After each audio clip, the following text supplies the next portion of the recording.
Welcome back to your recaps.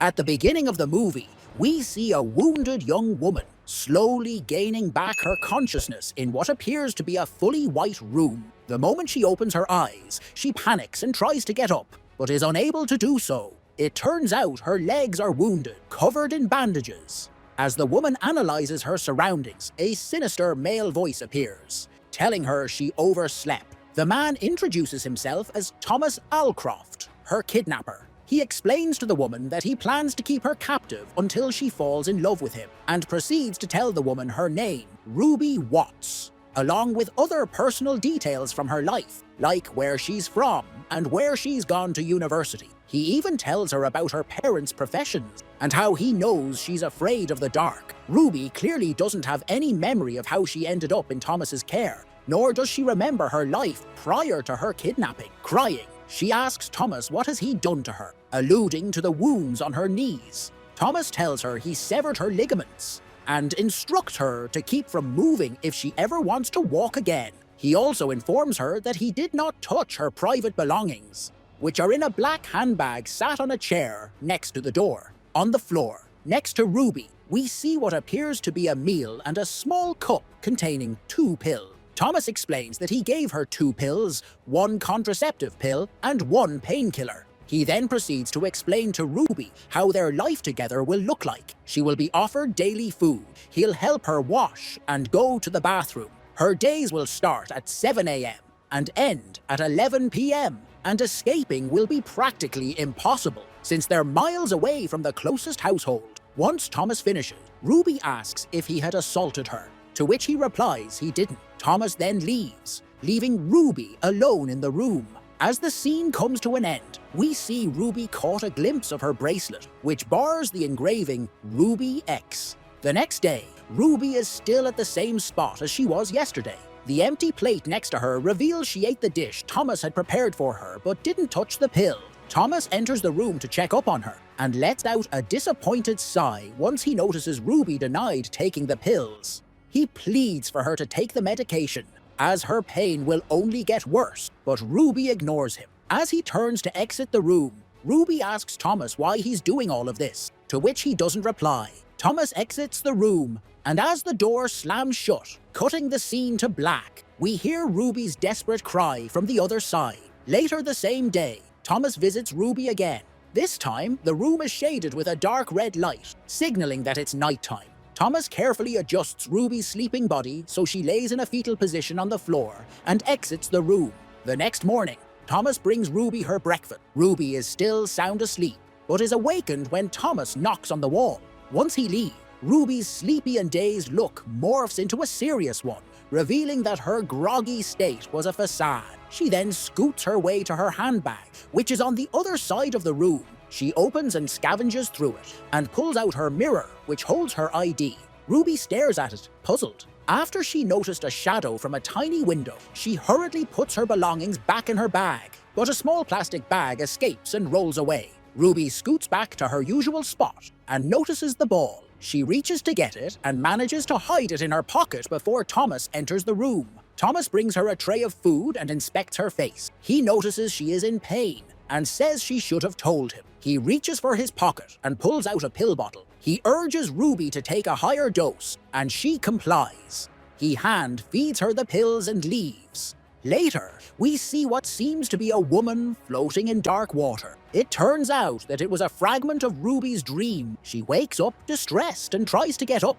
but stops as a sharp pain runs through her legs. Tommy is already in the room, sitting in a chair close to Ruby. Ruby asks him who he is and what has he done to her. Thomas calmly says the same thing he said to her the first time she saw him in the room, that his name is Thomas Alcroft, and that he plans to keep her captive until she falls in love with him. He repeats the same information he knows about her. Ruby asks what has he done to her legs. Thomas explains it was a necessary procedure to limit her chances of running away, and that her legs will get better as time passes. He informs her that all she needs to do is stay compliant and take her medication. He assures her that he doesn't have any hidden malicious intentions by giving her contraceptive pills. Ruby's reminded of her everyday schedule and how slim her chances are of escaping. She stays silent until Thomas turns to leave the room. She once again asks him if he assaulted her. This angers Thomas, and he throws her bag as he exits the room. Once alone, Ruby inspects the ball she hid in her pocket. She takes a closer look at her bracelet as well. Later, we see the rest of Ruby's day.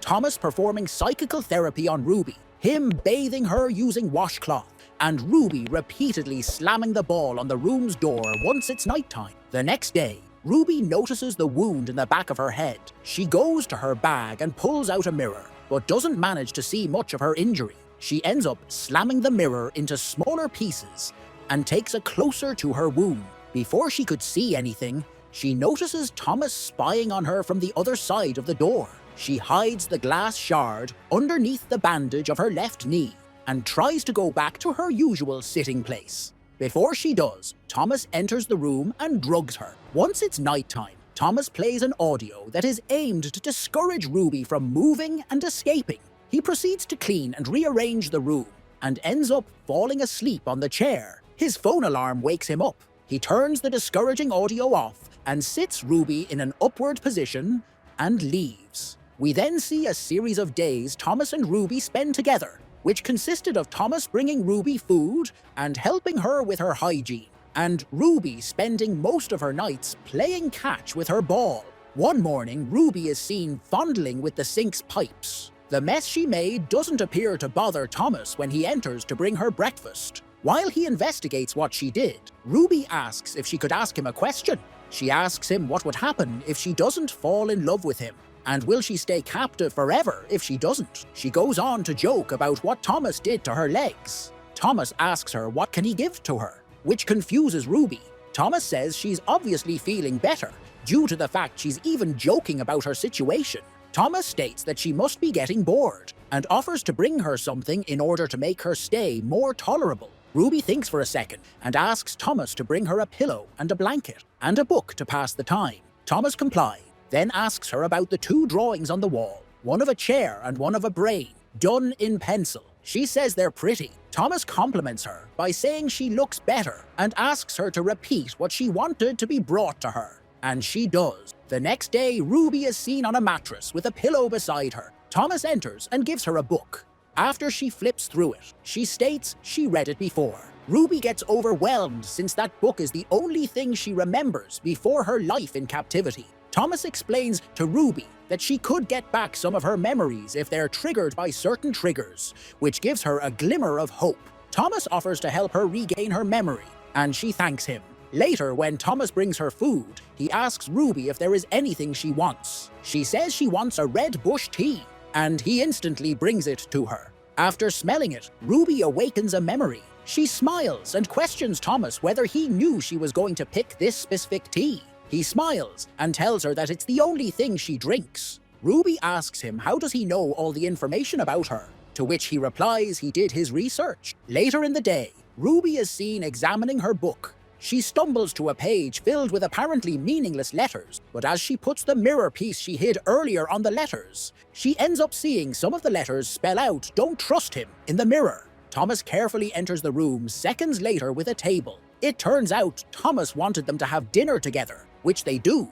Thomas asks Ruby about the book, and Ruby praises it, especially its ending. Thomas smiles and attempts to take Ruby's hand in his, but Ruby pulls away. Thomas asks Ruby what is wrong. Although hesitant at first, Ruby asks Thomas how many others were held captive before her. Thomas denies her allegations, but Ruby is set on uncovering the truth. She proceeds to accuse Thomas of stalking, enslaving, assaulting, and murdering young women like her. Before she can go on, Thomas bangs his fist on the table, which startles her. He wipes clean the blood on his arm and once again denies her allegation. Ruby claims she doesn't want Thomas having done this before to someone else, as she believes what they have is special. Thomas swears there is no one else and leaves the room. The second Thomas leaves, Ruby's scared expressions disappears, revealing to the audience that she was just pretending. The next day, we see Thomas informing Ruby her legs are healing, but they need more time. When he leaves, Ruby unwraps the bandages from her legs and inspects her injury. It seems as if no cuts were made on her leg. She manages to get up and goes to the door. When she touches the doorknob, she unlocks another memory, which is of a man and Ruby in front of her front door. Ruby gives up on attempting to open the door and goes back to her bed. As she is reading the obscure message in her book, she accidentally smears the ink the message was writing with. After she smells the ink that stained her hand, a new memory is unlocked, this time of herself hiding something behind a brick in the room. Ruby removes the brick and a dozen matches fall out, revealing that the obscure messages were written using the matches. Later, Thomas and Ruby are having dinner. Ruby asks for a candle to set up a romantic mood. Once Thomas brings it to her and lights it up using a match, he proceeds to tell her that they should start over, and Ruby agrees. Ruby then tells Thomas about the recurring dreams she's been having, of her sinking deep underwater. As she tells the details of her dream, her hand inches closer to the match. She tells Thomas her dreams end when a hand reaches out to save her. By the end of her story, her hand is on the match, but Thomas has his hand holding hers. Ruby fakes a cough and brings her hand to her chest, successfully taking the match without Thomas noticing. In the next scene, we see how Ruby's days are going. She's scribbling in her book, exercising her legs, and practicing how to use her broken mirror part as a weapon. While Thomas is helping her to walk again, she's pretending her legs aren't in great condition. At the end of the scene, we notice Ruby wrote "play along" in her book. The next morning, Ruby is seen during push-ups. She rushes to her bed once she hears Thomas approaching her room. To avoid suspicion, she pretends to read her book. Thomas suggests he should help her to exercise her legs before dinner, to which she agrees. As Thomas helps Ruby to walk, she once again acts as if her legs are wounded. After they manage to get to the other side of the room, Thomas congratulates her on her progress and states that if they continue this way, they may have dinner upstairs. In the evening, Thomas and Ruby are having dinner again.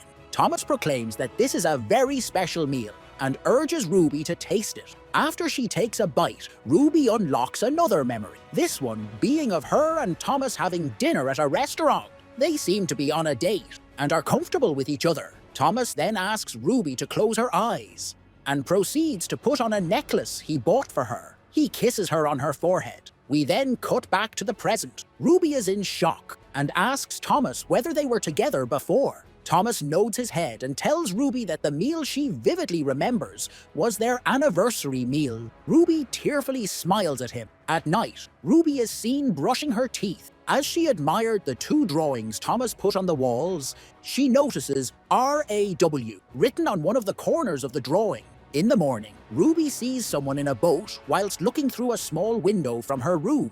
Later, she and Thomas are discussing her book. Thomas mentioned how inseparable Ruby was from her book. He starts reminiscing of their memories together. As he tells his story, the scene cuts to Ruby drawing, surrounded by numerous crayon drawings. Thomas is sound asleep on her bed. When she made sure he was out cold, Ruby quietly makes her way to the door. Before she opens it, Thomas says it's cold outside, thus she needs a coat. Instead of opening the door, she reaches down to pick up her ball as Thomas slowly awakens. The scene ends with Ruby saying she can't sleep. The next scene opens with Ruby sleeping in bed and Thomas covering her with a blanket, which triggers another memory of what seems to be her and Thomas being intimate. The next day, Thomas dances with Ruby, which triggers another memory. The memory is of Ruby and Thomas dancing at a party while Thomas is proclaiming his love for her. Ruby tells him she feels the same way, and the two kiss. After experiencing the memory, Ruby tells Thomas she now fully believes they were together. Later, Thomas explains how the remote control which controls the whole room's electronics works. He puts up some music, and Ruby starts dancing for him. The two laugh and kiss, but before they start to get intimate, Ruby starts crying.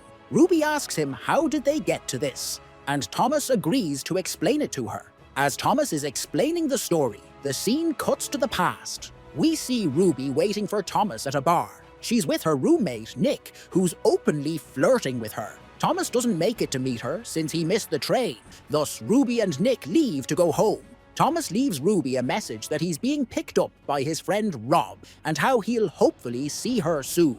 Meanwhile, Nick tries to kiss Ruby and she refuses, but he persists. He knocks her unconscious and brutally assaults her. Upon seeing the aftermath of what happened when he came to Ruby's house, Thomas killed the still drunk Nick and carried Ruby to Rob's car. Rob reluctantly drove them both to Thomas's home, where Ruby regained her consciousness. It is revealed Ruby lost her memory due to the incident with Nick. Before Rob can call an ambulance, Thomas stops him.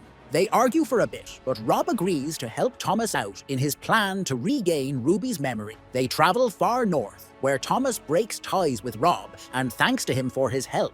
Thomas proceeds to take Ruby to an abandoned island farm, where he keeps Ruby prisoner. As time passes, Thomas starts learning about retrograde amnesia, a form of amnesia in which the sufferer forgets everything prior to an attack. He also learned that Ruby's memory seemed to reset to just as it was right after the attack whenever she would sleep a lot. Thomas proceeds to show Ruby pictures to trigger her memory recovery, but she is unresponsive at first. In an attempt to speed up her memory recovery, Thomas learned how to trigger certain memories and control her sleep patterns so she could learn for more than a day. When he gives her her favorite book, Ruby is responsive and shows progress. Thomas continues his efforts, but decides he needs a blank slate in order to truly regain Ruby's trust and memory. So he constructed the White Room and made up the whole scenario about cutting the ligaments of Ruby's legs and being her kidnapper. When Thomas finishes his story, Ruby is left in tears and seems to get her memory back. The two become intimate and fall asleep on one another. Ruby awakens first and turns off Thomas's watch before it can ring his alarm.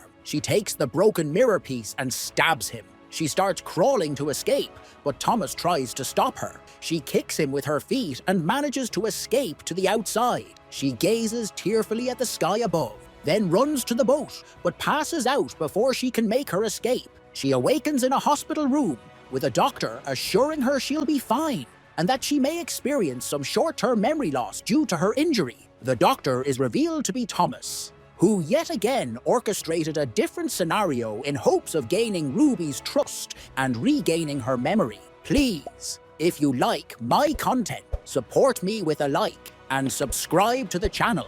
Have a nice day, my friend.